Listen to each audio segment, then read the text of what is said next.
Iran Israel युद्ध के थपेड़ों से दुनिया भर में पैदा हुए ऊर्जा संकट और आर्थिक चुनौतियों के बीच प्रधानमंत्री नरेंद्र मोदी की जोरदार अपील के बाद उत्तर प्रदेश की योगी आदित्यनाथ सरकार ने मंगलवार को तुरंत एक्शन में आते हुए 7 बड़े फैसले लिए, जो न सिर्फ सरकारी खर्चों पर लगाम कसेंगे बल्कि आम जनता को भी संयम और संकल्प का संदेश देंगे।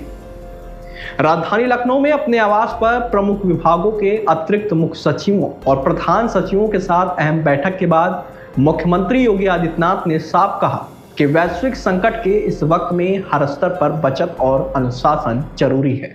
सरकार ने सबसे पहले वीआईपी संस्कृति पर लगाम लगाते हुए मुख्यमंत्री, मंत्रियों, विधायकों और अधिकारियों के काफिलों को 50% तक घटाने का फैसला किया है।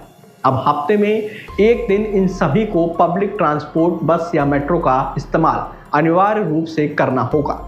साथ ही सभी सरकारी बैठकें, सेमिनार, कॉन्फ्रेंस और वर्कशॉप अब वर्चुअल मोड में होंगी, जबकि राज्य सचिवालय की भी 50% बैठकें ऑनलाइन आयोजित की जाएंगी। इसके अलावा बड़ी संख्या वाले निजी कंपनियों को राज्य स्तर पर एडवाइजरी जारी कर सप्ताह में 2 दिन वर्क फ्रॉम होम करने की सलाह दी गई है।